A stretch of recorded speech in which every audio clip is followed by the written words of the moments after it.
पहला point chapter number हमारा चल रहा है 3, 9 नंबर का आपका चैप्टर है। सिलेबस वाइज हमको पढ़ना है, तो सिलेबस में पहला जो पॉइंट है वो है साझेदार के अवकाश ग्रहण का अर्थ। ठीक है, क्या डेफिनेशन होती है अवकाश ग्रहण की? चलो, साझेदार के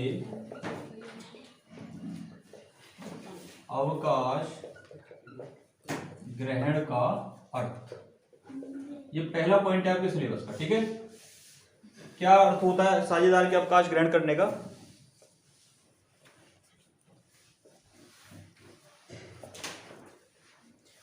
जब कोई भी साझेदार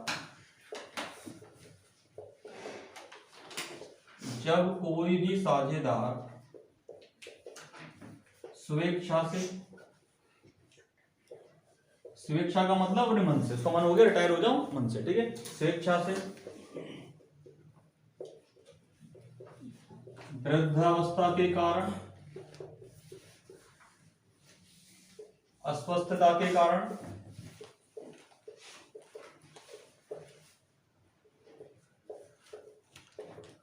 मतलब बीमारी के कारण या अन्य किसी भी कारण से,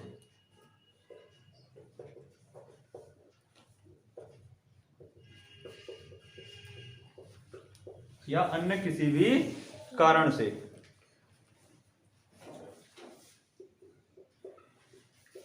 फर्म से अलग हो जाता है,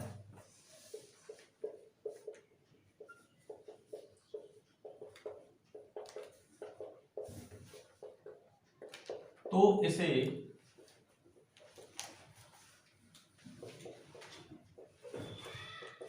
साझेदार का अवकाश ग्रहण करना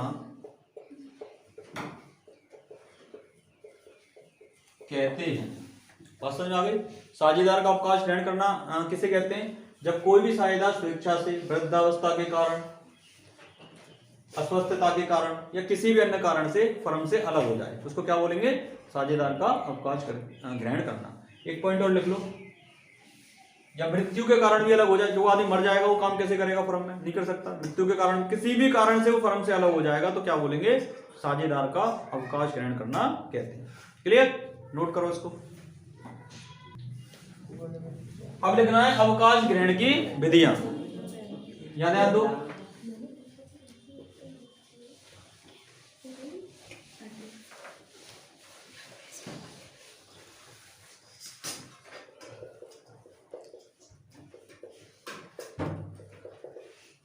साझेदार के अवकाश ग्रहण की विधियां, इसमें लिखना है भारतीय साझेदारी अधिनियम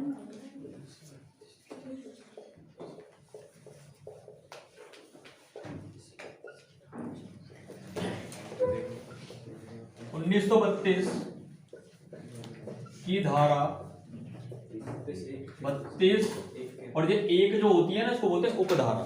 ठीक है ना? और इसके एक के बाद भी और कुछ लिखा होता है उसको बोलते हैं खंड। ठीक है, ऐसे बोलते हैं इसको, धारा 1 उपधारा, धारा 32 उपधारा 1। क्लियर है ना? तो के अनुसार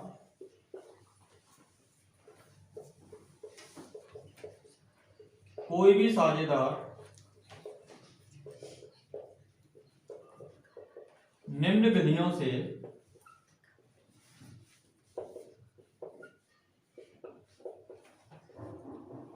अवकाश ग्रहण कर सकता है।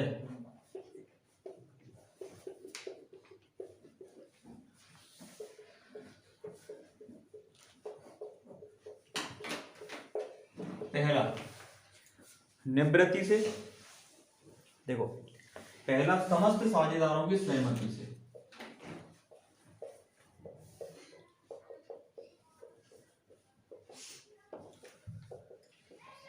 मतलब क्या हुआ? सभी साझेदार, एक कोई आदमी कह रहा था मैं रिटायर होना चाहता हूं, सब कह रहे ठीक है यार हो जा। ये होता है समस्त साझेदारों की सहमति से। ठीक है। दूसरा है साझेदारों के मध्य हुए स्पष्ट ठहराव से। ठहराव का मतलब एग्रीमेंट। ठीक है ना? साझेदारों के मध्य हुए स्पष्ट ठहराव से। ठहराव का मतलब एग्रीमेंट। अभी कई लोगों ने, 4 लोगों ने एग्रीमेंट कर रखा है कि एक को 1 साल के बाद रिटायर होना पड़ेगा। तो 1 साल में रिटायर हो जाएगा वो, क्योंकि एग्रीमेंट हुआ पड़ा है उनके बीच में, ठीक है ना। नेक्स्ट है, यदि साझेदारी ऐच्छिक है तो शेष साझेदारों को अपने अवकाश ग्रहण की सूचना देकर, यदि साझेदारी ऐच्छिक है तो शेष साझेदारों को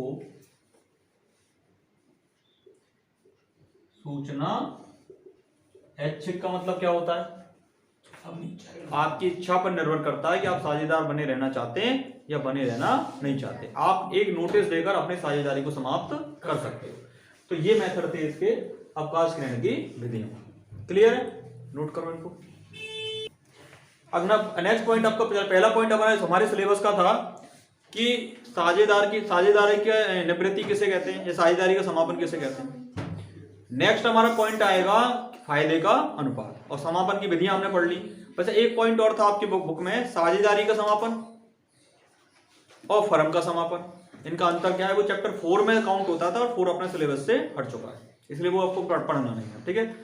अगला पॉइंट बनेगा आपको फायदे का अनुपात किसे कहते हैं और उसकी कैलकुलेशन कैसे होती है। हेडिंग डालो फायदे का अनुपात, पेपर में कई बार आ चुका है 2 नंबर का क्वेश्चन कि फायदे के अनुपात से आपका क्या आशय है। क्लियर, लिखो।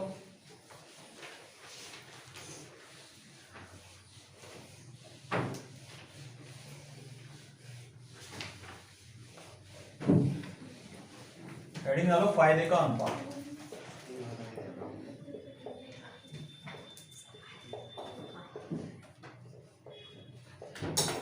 इसको बोलते हैं गेनिंग रेशो।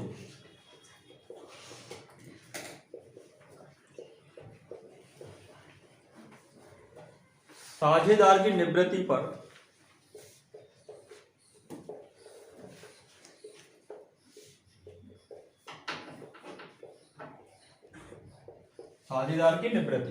जब कोई पुराना पार्टनर रिटायर हो जाएगा तो नेचुरल सी बात है कि जो पार्टनर बचेंगे उनके लाभों के हिस्से में वृद्धि हो जाएगी। मानो 90 रुपए कमाते थे आप, 3 पार्टनर थे और 30 रुपए बांटते थे आप। मानो सी चला गया तो कितने पार्टनर रह गए, 2। अब कितने रुपए बांटोगे, 45 रुपए। तो हिस्सा बढ़ गया कि नहीं बढ़ा, तो आपको फायदा हुआ कि नहीं हुआ, इस कितने अनुपात में फायदा हुआ, इस अनुपात को क्या बोलते हैं हम, फायदे का अनुपात। तो इसका डेफिनेशन क्या बनी, साझेदार की निवृत्ति पर शेष साझेदार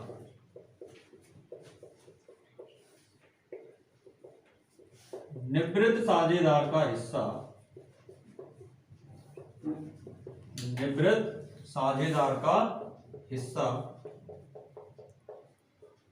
जिस अनुपात में प्राप्त करते हैं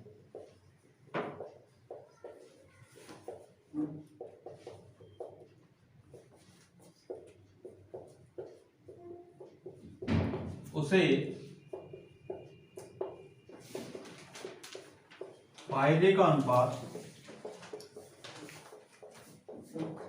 यानी कि gaining ratio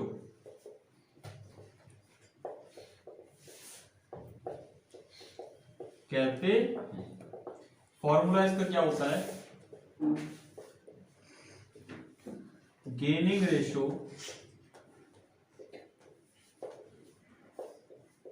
equal to new ratio minus old ratio. Doubt, note करो। सिलेबस का हमारा तीसरा पॉइंट है साझेदार की निवृत्ति पर ख्याति का लेखांकन। बहुत सरल है ये।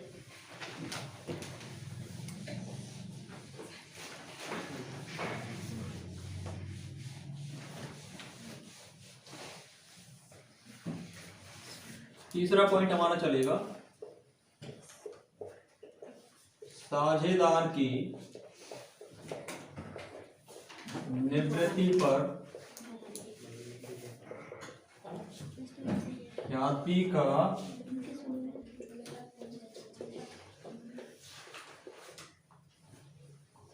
लेखांकन।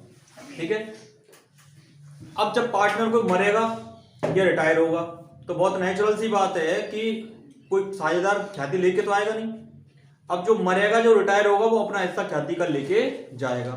तो इसमें पैसा आने जैसी कोई भी एंट्री आपको नहीं करनी है। केवल एक एंट्री आपको याद रखनी है, करंट अकाउंट के थ्रू की जाती है वैसे तो ये एंट्री। चलो ऐसा इसकी एंट्री होगी remaining partner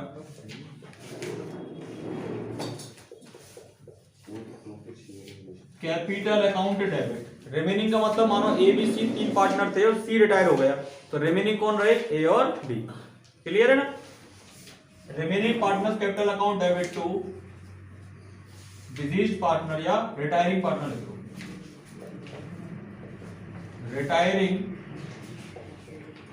partners capital account. Retiring का मतलब जो रिटायर हो रहा है या जो मर रहा है, ठीक है ना? जो फर्म से रिटायर हो रहा है रिटायरिंग, जो जीवन से रिटायर हो रहा है वो कुल मिला के रिटायर हो रहा है, ठीक है ना? बचे जाएंगे उनको डेबिट कर दो, जो मर जाएंगे उनको, जो मर जाएगा जो चला जाएगा उसको क्रेडिट कर दो। क्लियर? ये किस रेशो में होगा? सैक्रिफाइस के रेशो में। ये किस रेशो में होगा? गेनिंग के रेशो। क्लियर? B goodwill. अगर फर्म की पुस्तकों में कोई गुडविल विद्यमान है पहले से ही, उसकी वही एंट्री होगी जो हमने पहले पढ़ी थी। लिख दो उसमें फॉर एग्जिस्टिंग गुडविल।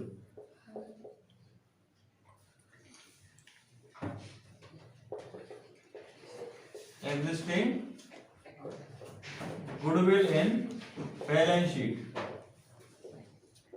आपकी बैलेंस शीट में पहले से ही वो गुडविल है, उसकी तो वही एंट्री होगी जो हमने पढ़ी थी। क्या एंट्री होगी sir? All partners capital account debit to